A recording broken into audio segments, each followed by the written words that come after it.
Welcome back, everybody. I am talking about email mistakes that you could be making that are affecting your open rates and what we can do to fix some of these things. So I definitely want you taking notes, stopping the recording, making sure that you're checking into some of these systems right here in the moment. This is kind of think about it as being a working session. You could be listening to me on podcast or watching me on YouTube. I want to introduce myself again. My name is Brenda Rigney. I am the host of the X podcast where you're tuning in today. I'm also the host of the Aligned AF community. And inside this membership community that I've cultivated is this dynamic group of midlife women, business owners, and aspiring entrepreneurs, and what I like to say, corporate dropouts. So that was me 6 years ago, where I was sitting at my desk thinking, oh my gosh, do I have to do this for another 20, 25 years? Even though I loved my job and loved everything about my corporate experience, there were things that were sort of changing in my life, whether it was going through my divorce, going through perimenopause, juggling being a really great mom, but with my exhaustive corporate schedule, and thinking there has to be another plan. And so I love working with women in this space and coming up with a dream business that they love, that they can put on an evergreen mode and see that recurring revenue coming in month to month, as well as taking care of all the things that are going on in their life. So that's why I also want to talk about email marketing today, because I think this is an underutilized system in your business. I was even talking to a member inside our community this morning who has an email platform in one of their tech platforms, like they're on Kajabi and it's included, and they're not utilizing it right now. And so they're doing all this work, top of funnel work, where they're trying to attract people into their orbit, whether that's through their podcasts or social media posts or their blog, which is amazing, but they're not capturing the email where they can continue to cultivate that relationship. And let's face it, we saw some really tumultuous things happen in the online social media space this year, with TikTok being banned and then it being back online. I know tons of people that lost followers, even though they promised that things would get reinstated with their accounts. There are still people I know that are, connecting in with TikTok saying, hey, I didn't get all the followers back that I lost. And TikTok's saying, sorry, we're trying our best, but you're SOL. And I think that's just one thing that we need to think about as business owners, is that the online space is continually changing. It needs to stay innovative. It's under scrutiny through different legislations. We're seeing things changing in the health space, things that you can claim, things that you can't claim, lawsuits being happening with Facebook. And so I think it's really important as a business owner that you have a backup plan. You have a plan B for those followers that you're generating on social media. And that is your email list. You 100% own that. Whether or not you're sticking with Kajabi and moving over to Active Campaign or moving over to MailerLite, which is this hot new one that I love and has really unlimited access and at a good rate, then you own that list. You can take those email lists with you and expand your business and do what you want with them. But I think it's important to sort of recognize that you do not own your followers on social media, and you're really kind of at the beck and call of whatever those platform owners are doing and whatever is happening with their business. If they are not good business owners and they're facing lawsuits, etc., they're not going to be investing in their capabilities, their algorithm. They're not going to be attracting new members. Let's face it, Meta is down as far as new followers coming to Instagram and Facebook. Yes, there's still opportunity to cultivate business from those sites, but they're down. Or let's talk about the fact that LinkedIn, only 1% of people on LinkedIn actually post content. So yes, that could be good for you as a thought leader, but it also means that a lot of people don't go to LinkedIn on a regular basis to check out content because they're not seeing it as being a viable way to generate business or make connections. So there's opportunities on all the platforms. And as a business owner, you are just kind of stuck having to navigate whatever is their top business strategies. But your email list, your email list is endless possibilities. So let's talk about some mistakes that you could be making that are jeopardizing any impact that you're trying to have on email. Number one is deliverability. You have to make sure that you are compliant with email platforms and also the ones that you are sending emails to. So Google last year in January, February of 2024, kind of out of the blue, announced new deliverability compliance factors that all business owners, anyone that's working kind of in the online space, needs to understand and appreciate. Google is the top leading, receiver of email. So most people have moved away from Microsoft. They're using Google Suite for their business, but also personal. Even like my parents have Gmail. So I think it is definitely the sort of the leader as far as email receivability and where people are getting their email communication from. So just like any customer, any client relationship, they are losing members because people are getting spammed. They're getting too much junk mail, too much stuff that isn't even getting sorted through their spam filters. I get it too. And so Google made a promise to their subscribers last year saying, hey, we'll take care of all the spam stuff. You stick around, please, because we really value you as a customer. But then they went out to all the people that are technically spamming or emailing their customers saying, you need to be compliant with our standards. So there was a number of things that were put in place. They're pretty easy to solve. But, you know, if web design, if tech isn't necessarily your forte, there are great user experience videos on YouTube showing you how to do this. Simply Google 2024 Gmail requirements, and there's tons of resources that will pop up. Or go to your website designer, go to your tech expert that you have in your business and ask them to configure them for you. But there's just a couple things that you need to make sure you have in place. And maybe you thought your website designer put these in place for you. But again, if they didn't put it in their own business, they're not doing it for their customers. So just double check to make sure that you've got that in place and have it in there. The other thing that I think you should be aware of as far as deliverability is Apple. Apple's put some new guidelines in place around spam filters with AI content. So if you are right now going into any AI tool, any bot tool like ChatGPT or Claude and saying, hey, come up with a welcome sequence for me for this audience, those type of messages might get scrubbed. And we'll talk a little bit about creating AI generated content in a bit. So stick around for that.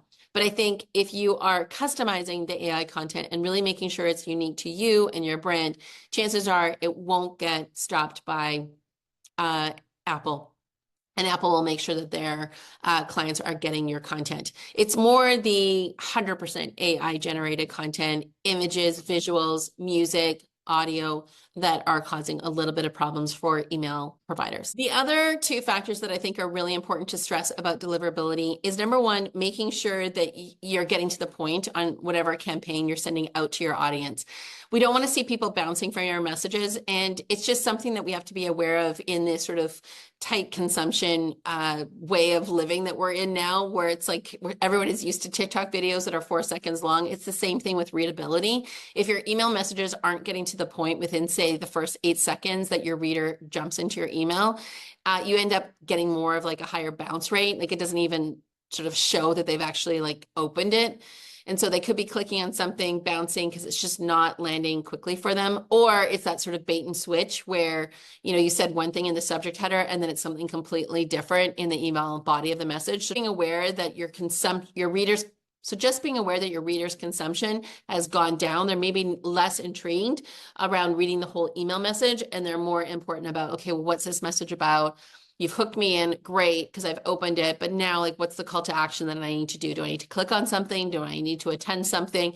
And then they might be more open to reading the rest of the message. And the fourth thing that you need to be really aware of when it comes to deliverability is maintaining your subscriber list. So in the past, it was like, oh, I want to have 40,000 people in my email list. Quantity doesn't always represent quality. And sometimes if you have all these people in your email list bouncing, not opening, not clicking on things, that will also be an indicator to Google and other email providers that you do not send out quality messages. So having a tightly curated email list is almost better. And there's a couple ways that you can do this. And we have, you know, some templates and tools inside the Aligned AF community to help out our members on doing this. Is every 3 to 6 months, especially after you've done a large launch, maybe you've put some advertising dollars to adding more subscribers to your list, go through and do a little bit of a culling or a cleansing of your list. And it's simply kind of like a 3-message prompt to go out to those subscribers so you can filter them through segmentation and your email provider platform to be able to, like, you know, pull up the people that haven't been clicking on your messages for the last 3 to 6 months, send them a very, very pointed message about like, hey, do you still want to be here or not? And if you don't, click this unsubscribe button and go. And what you can do is you don't necessarily have to unsubscribe them, like delete them from your email list. You can just filter them into another folder. And maybe you end up sending them a message a year from now or 6 months from now, just saying, hey, what's new? And then get them re-engaged back into your platform. Or just have them go completely. But I think the key thing is that then you're filtering them out, and then your messages are going to highly engage people. So I learned this the hard way. I used to just keep people on my list, and they would just be floating there, and they'd never open my email messages because either one, they clicked on something because they thought it was going to be appealing to them. Two, I wasn't aware of some of these deliverability factors that I've also mentioned in other situations. And so my messages weren't even getting to them, and therefore they weren't even opening them. So go through and call the list. You may even have some people that re-engage saying, hey, yeah, no, sorry, I've been wanting to like read some of your emails and I've just been distracted, but I'm here and I want to still subscribe, which is kind of cool because that response rate is what you want to see. You want to see an engaged email subscriber list. Number two, I think this is really an important mistake that we need to be aware of, is just the user experience around our emails. In the past, maybe it was fine just to send out a blanket email, but now we need to be really cognizant of like where people are spending their time. We are in competition, email providers are in competition with social media, and social media can be glamorous and hip and quick with videos, etc. So really making sure that your content is appealing to your audience. So when a new subscriber comes to your email list, you want to make sure that there is a really compelling welcome sequence. First of all, whatever was the reason for them to join your list, which was to connect in with your newsletter or download a freebie or attend a workshop, that they're getting that link, they're getting that entrance into whatever they wanted, that commitment from you right away. They are giving you one of their most sacred possessions, their email list. They want to know that they got, whatever they paid for, even if it's free. It's still their time, it's still their email address, and they want to know that there's this reciprocity coming back to them. So whatever you're doing, whether it's in the first 5 minutes of them downloading the link or within an hour max, that they are getting that freebie from you or that invitation to join your list specifically. And then you want to set them up with daily messages in a welcome sequence for the next 5 to 7 days, where you're showing up regularly in their email box to really indoctrinate them, orient them into how you communicate with your subscribers. You could even say, hey, this is a welcome sequence, and I'm going to be showing up in your email box for the next 5 to 7 days. I want to learn more about you, and I want you to learn more about me so you can get the full value of whatever you signed up for. And then you're probably going to see me in your inbox once a week, twice a week. If it's once a month, I'd be like, you need to beef up your emails. But let them know so that they start getting into this habit of yeah, my podcast comes out on Thursdays. I'm always going to send a message with you on Thursday about my podcast. I'm going to send out other information. You'll see some promotional stuff from me once a month or once every 6 to 7 weeks, and let them know those things so that they're not like, oh, she's always selling to me. And then feeling, jaded by that. So keep them in the journey with you. And then I think the key thing when you think about the user experience, so yes, open rates matter, yes, click rates, but it's really about response rates. So somewhere in your messaging, I would say first and foremost, in that first message that they get that gift from you, that entrance into being a subscriber, there's a question back to them so that number one, you're getting more insight into who your subscribers are and you can deliver more value to them, but also there's a question that you can help solve for them. So then it right away establishes you as being that expert that they want to tune into weekly. They are dying to get your messages because every time they leave you a question, you get back with a response. And I would say, whether or not those are automated responses or your team is responding, every now and then you should go in and respond and just really give them that heartfelt response from Brenda and let them know that they're getting this genuine tips or guidance from you on whatever question they're asking. That can feel really personal and really genuine. And so the more authenticity you can bring forward into your email, the better. So asking questions and looking at that response rate is cool. Now, some of the platforms too, you can go check out, they'll have poll functionality. So every couple email messages, I'll put polls in there. I'll run surveys. I'll incentivize people to complete the survey by, giving them a gift card to Amazon or Starbucks and drawing out a winner from the list of people that sent in a survey to me. And I think the other thing too that's really important around user experience improvements to your email list is also the way the content is being shared. So thinking that in most Western cultures, we read left to right. In Eastern cultures, you'll see more right to left. So knowing who your users are and where they're coming from and delivering on that content. And zigzagging content, right? Making it interesting. Maybe it's logo or header on the top right, and then a body of content on the left, and then an image on the right, so zigzagging if they're looking off of it on a web design. Now, if they're going off a phone, it's all going to be like in one sort of stream because they're looking at it. So making sure that banners, call to action buttons are sized at a good size. Nothing less than 16-point font is really important just from a readability. And using bold and italic fonts are really important. Using header fonts to sort of stop the scroll and get people looking at specific areas that you want them to connect in with.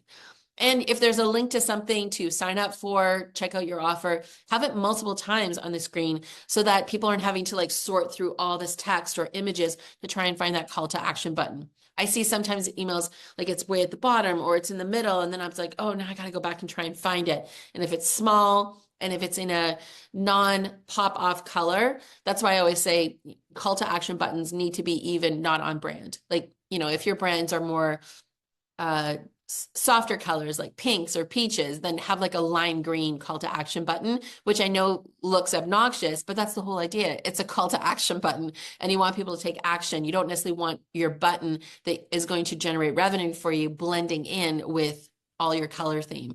So just think about that. Like you can still have the soft muted pinks and peaches on your website, but your call to action buttons in your email list need to be like popping off the screen because people have that 8-second attention span. So get, past the scroll and get people's attention on your content.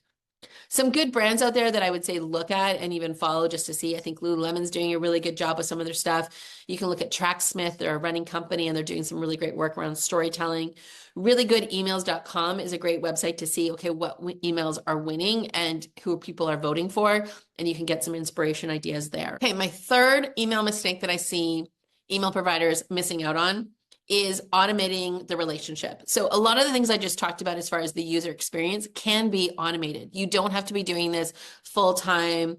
And there's nothing wrong with like pre-scheduling things, forecasting, okay, this is their journey. This is the route that I want to take them on. Now, I think it's really important, as I mentioned, to have that welcome sequence that can be totally automated. Then you can take them into what I call like a forever sales sequence, where it's like they're in there, they're incubating, they're getting my best content, and I'm making sure that the deliverability is like hitting all the marks, and they can be in there incubating for a while. Because I think the adage of like people need to see things 7 to 11 times, while that still applies, it's more like 40 times now. There's so much coming at us that if we are not like front and center and sort of like triangulating all the different areas where you can find me, email, I think, is the place, like the home base where you can kind of give that, like, this is Brenda, this is the original content. You can have generating replies, asking those questions, polls. Did they like this? How did they come across you? Having all those sort of like relationship building, nurturing elements in your email factored in. And again, automating these things. Segmenting too, I think, is really important. And quizzes can be great from this. Check out Shanti Zach. She's like the quiz maven. She's done quizzes for Jenna Kutcher and Amy Portersfield. She's done my quiz. And quizzes are a great way to segment your audience. You can see who are like some of those VIP, who are the people that are just here for a low ticket offer. You can segment your content based off of their activity on your email list, which is often hard to do in social media because you're just generically sending content out to people. So some people might be like, yeah, that appeals to me, but that's not exactly what I'm looking for. Versus in email, you can see what people are gravitating towards. And then you can say, okay, these people tend to really like this. So I'm going to batch them over here, tag them, segment them into this type of content and give them more of it. Versus these people here tend to click on this. And so I'm going to give them more of that type of content. And so it looks like you've got this massive offer suite with all these different ways to work together, but really it's just packaging the content differently for where that audience is at. So I highly encourage segmentation. The fourth thing that I wanted to talk about was putting your best stuff in email. And now, like, this is actually counterintuitive because I think a lot of times online service providers, business coaches, et cetera, will be like, you need to be on social media. And believe me, I was there 3-4 years ago. If clients weren't on social media, I was always pushing it. And I will also give you great advice on what you can be doing with your LinkedIn profile, what you can be doing with your Instagram profile. But if you are not having an email list first business, I think this is a huge mistake. And so I often talk about this in my email fix for small lists course that I have for members inside the Aligned AF community. All annual members get this course for free.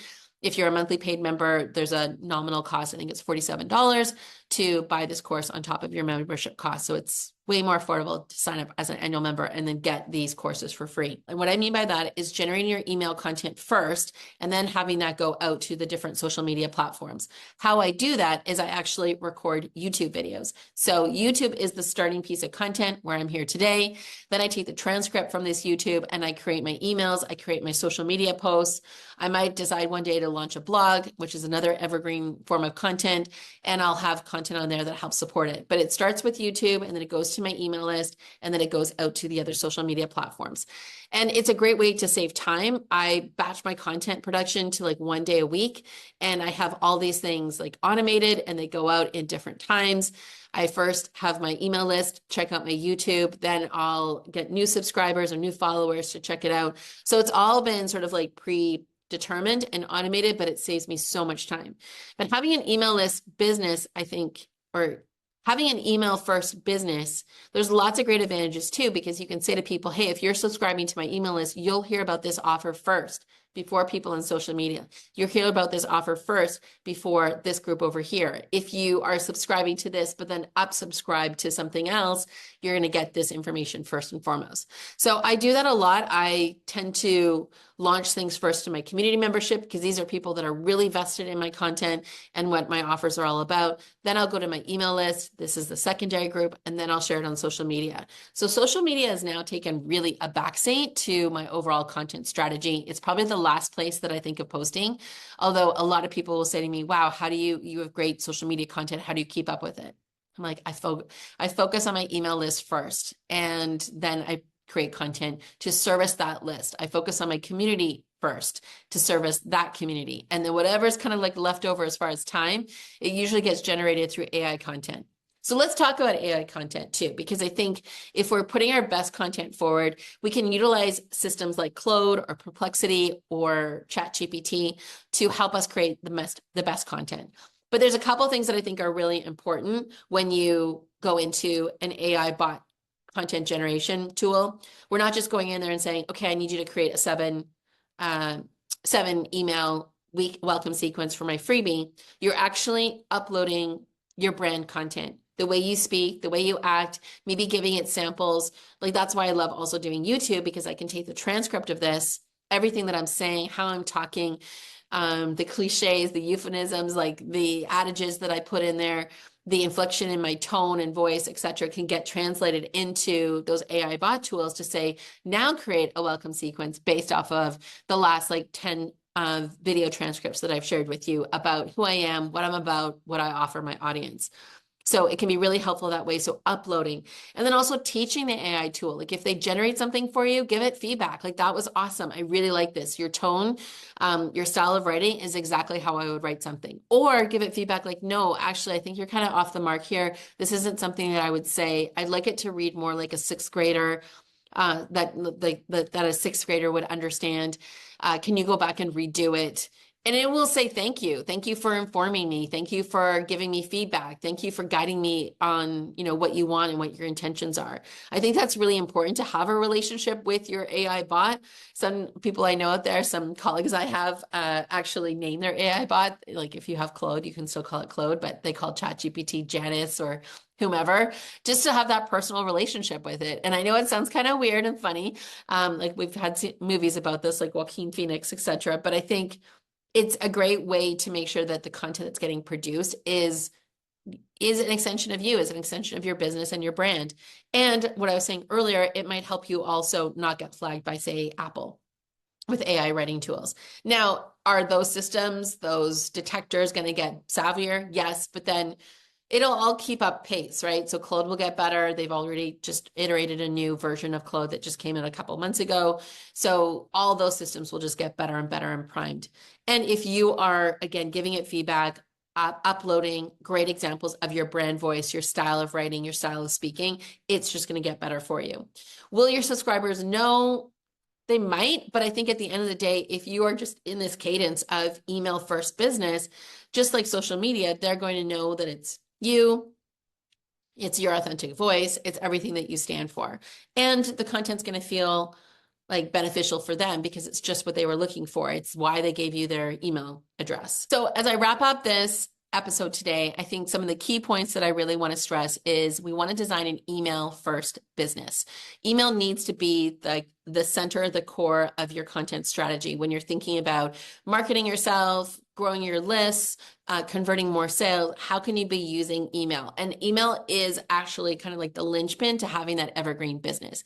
If you are a business owner like me who wants to get on a plane to go to your desired location, land, and open up your phone and see Stripe payments coming through because you are actually building your business and generating revenue while you sleep, and I'm putting air quotes out for people that can't see me, then you need to be thinking about your email list. It is actually the cornerstone of having an evergreen business. And as I build it out more and more myself, I just see all the wins from it, and it saves me time. It saves me a lot of money because my time is valuable. And if I'm not selling, I want to be enjoying myself. I want to be spending time with people that I love. I want to be going to my top travel locations that I want to explore and go on adventures on. I want to be investing in my health. And I don't want to necessarily be working on my business every single day. So email is the way to go. And it's a great tool to put in place in your business, and you will see the compounded value over time. Reach out if you have questions for me, and make sure you check out the link to my list building workshop. I've got it in the show notes here. It's a great workshop that really lays out the foundations of building this evergreen business for yourself. We'll see you soon, and thanks for watching.